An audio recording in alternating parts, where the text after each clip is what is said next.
Сәлем достар, бүгін сіздерге relative clauses тақырыбын түсіндіретін болам, соның ішіндегі defining relative clauses. Жалпы relative clauses деген тақырыптың не екендігін түсініп алу үшін мынау сөйлемдерге назар аударыңыздар. Relative clauses are non-essential part of a sentence. Бұл relative clauses деген негізі бағыныңқы сөйлемдер деген сөз. Немесе сөйлемге қосымша бір мағына қататын қыстырма сөздер деп те айтсақ болады. Қазір түсінесіз айырмашылығын, қараңыз.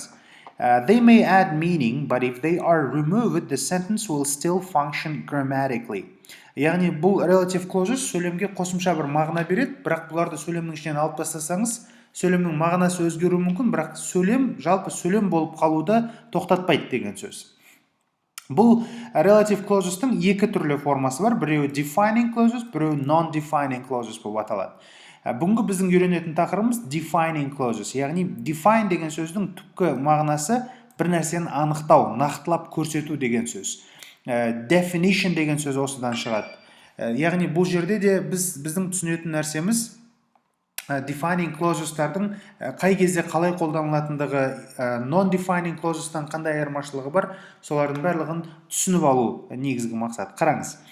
Енді defining clausesқа назар аударайық. The woman who visited me in the hospital was very kind. Женщина, которая посетила меня в госпитале, была хорошей. Яғни, мені зиярат еткен әйел жақсы адам болған деп айтып жатыр да. Бұл жерде біз мынау who visited me in the hospital деген сөз тіркесінің defining clause екендігін анықтап тұрмыз. Бұл сөздерді, яғни тағы бір маңызды нәрсе. Relative clausestарды анықтаудың бірден бір жолы бұл мынау who деген, that деген, немесе when, which деген сөздерден басталатындығын ескеруіміз керек. Бұл сөйлемнің ішінде де the woman who visited me in the hospital деген бөлім, мынау жері біздің defining clause болып тұр. Неге десеңіз, бұл сөз тіркесі мынау woman деген сөзді сипаттап тұр бізде. Көрдіңіз бе? Және сөйлемге қосымша бір мағына қатып тұр. Екінші сөйлемге назар аударайық. The umbrella that I bought last week is already broken.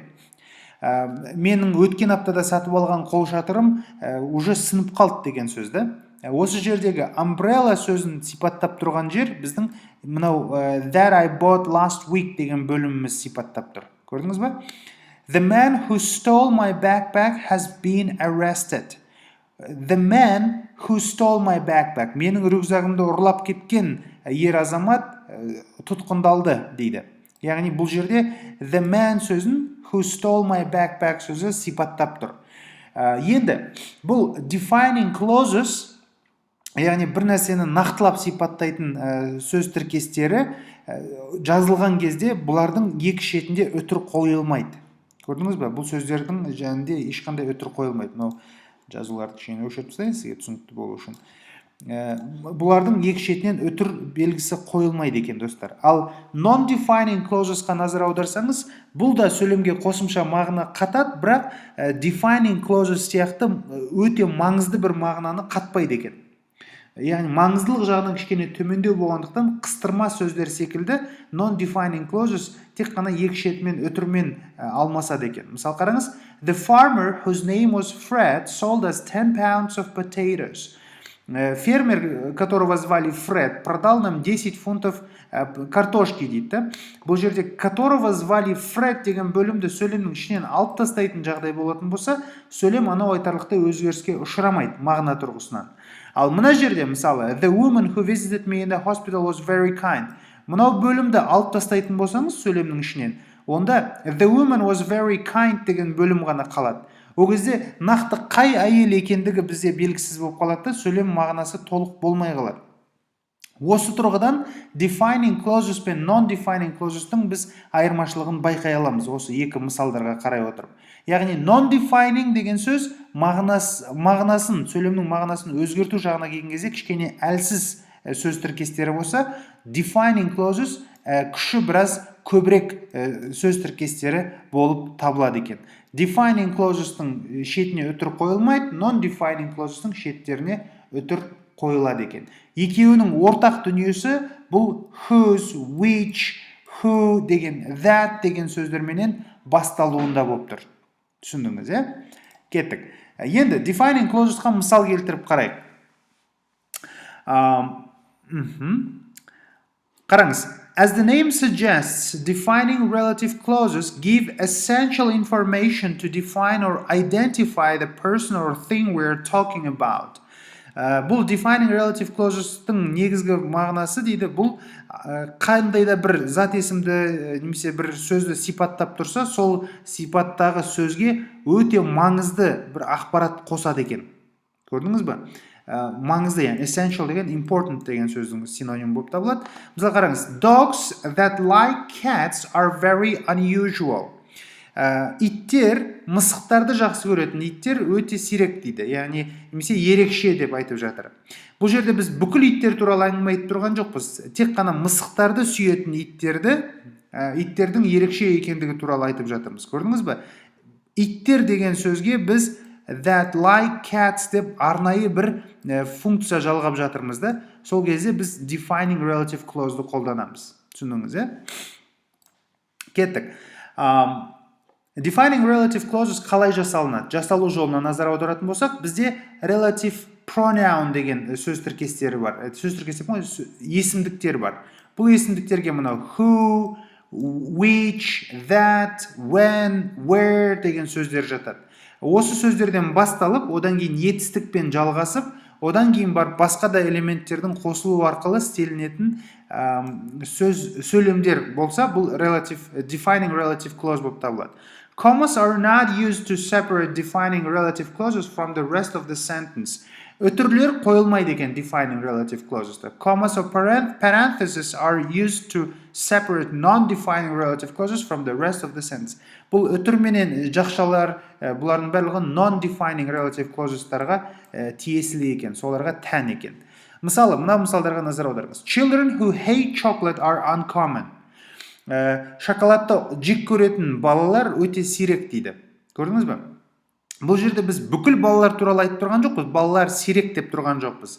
Біз именно шоколадты ұнатпайтын балаларды анықтап көрсетіп тұрмыз. Көрдіңіз бе?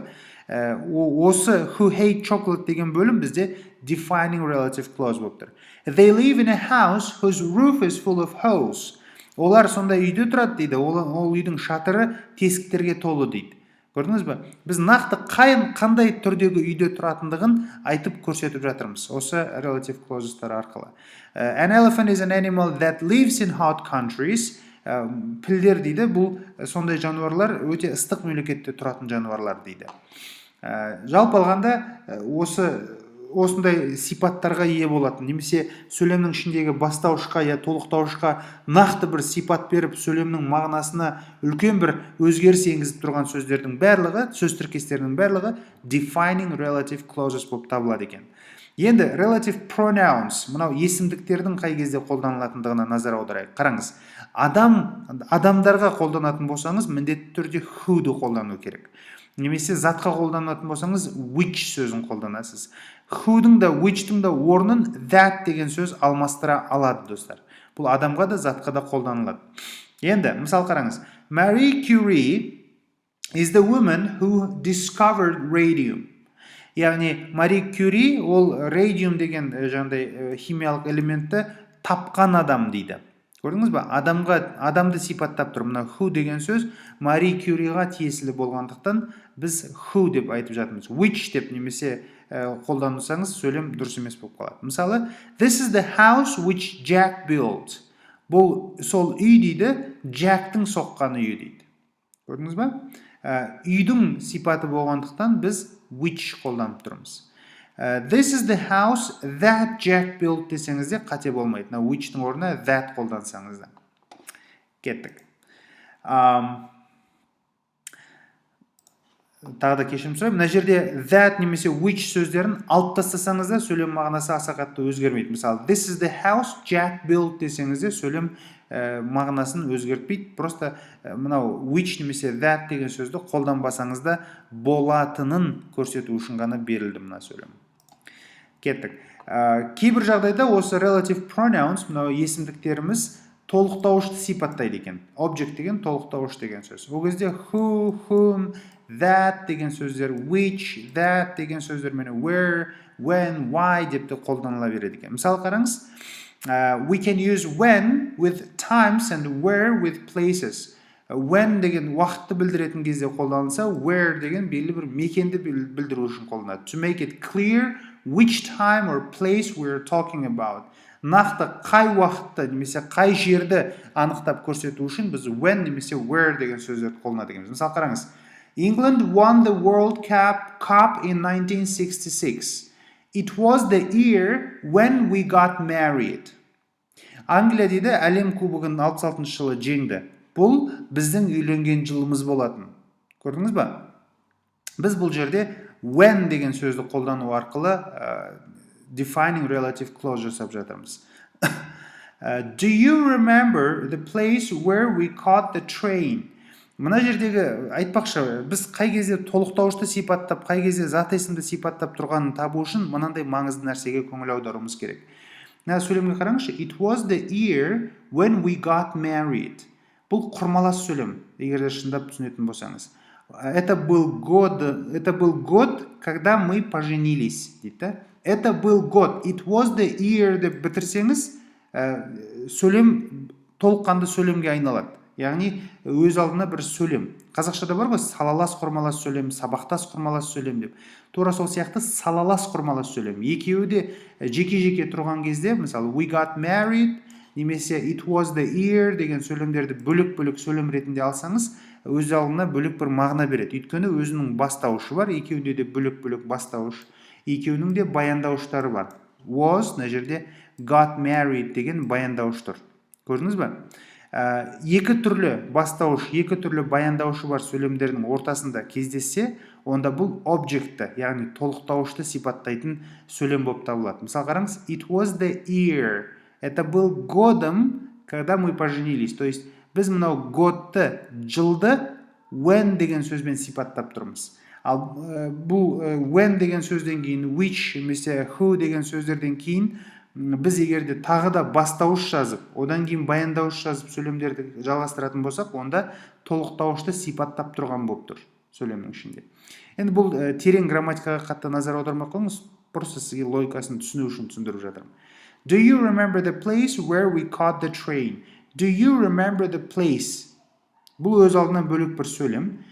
We caught the train, біз пойызды ұстадық, немесе пойызға міндік деген мағынада келеді. Екеуі екі бөлек сөйлемнің ішінде, мынау do you remember the place деп, where we caught the train. Place деген сөзді where деген сөзбенен сипаттап тұрғандығын айқын көріп тұрмыз, достар. We can leave out when England won the World Cup in 1966. It was the year we got married.